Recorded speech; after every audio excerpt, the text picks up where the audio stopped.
For iPhone fans, there's iOS. Then there's a bunch of Android manufacturers giving you all sorts of versions and interpretations of their operating systems. But what about stock Android fans, here in India especially? Well, they have one line for these two devices, the Pixel 7 and the Pixel 7 Pro. Welcome back to India. The Pixel 7 and the Pixel 7 Pro are now officially back in India and they're available for 60,000 and 85,000 rupees respectively. Of course, with a lot of cashback offers and exchange offers, you can get this for nearly 70,000 rupees. So, would you be buying an iPhone 14 or a much more reasonable stock Android Google Pixel 7 Pro? But what's it capable of? They both come with the new Tensor.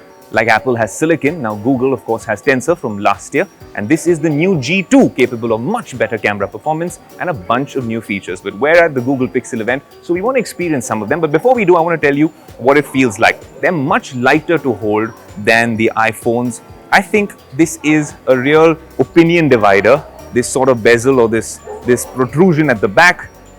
I'm not quite sure. Look, in terms of usability, when you put it together, this might be a little strange for a lot of you. Once you get used to it, what I like about it is that it really sets it apart from the other devices. If you're comparing it even to an iPhone in terms of what an iPhone looks like, look, this is an iPhone. And we know that Apple gets their design right, but iPhones have looked similar for so many years, as opposed to Google trying something new over here. I'd imagine it'd be a little difficult when you're placing it on a table, perhaps if you place it right here.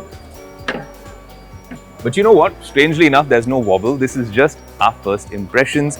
I like the colors, but it does feel much lighter than most Android and, of course, Apple flagships. And that's kind of interesting because you're getting a lot with the G2. Pixel devices over the years have been known for their camera performance. You put one lens, one sensor, and they still do a good job with a lot of computational photography and software algorithms. Can they do this with cinematic blur? Is it anything like the cinematic mode on the iPhone? Let's give you a sneak peek.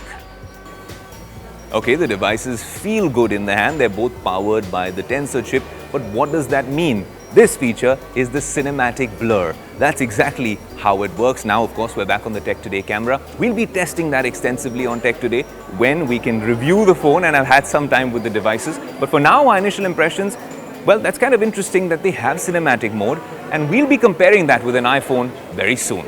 Obviously, what does powered by Google Tensor really mean? They make the Pixel fast. They claim it makes it smart and secure as well.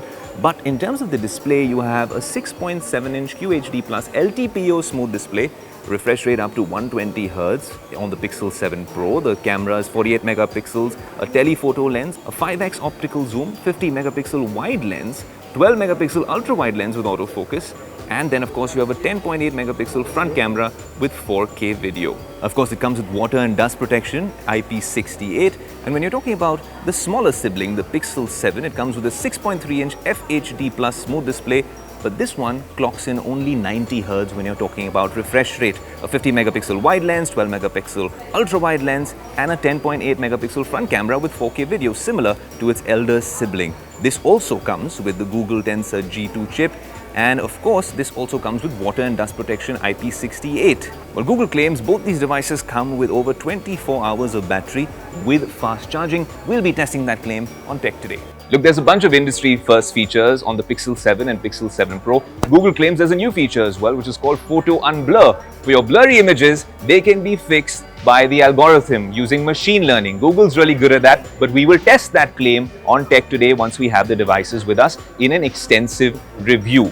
There's also other features from the past like Magic Eraser, which do a fairly decent job at removing things that you don't want from older photos and newer ones as well. But we have a bunch of questions about these devices. Will they be made in India? For now, there's no clarity from Google yet. No official confirmation. We'd hope that these devices are made in India in the coming days, weeks or months so they become more accessible and affordable. Look, iPhones are being made in India. We can hope that the Pixel line is also perhaps in the future made in India.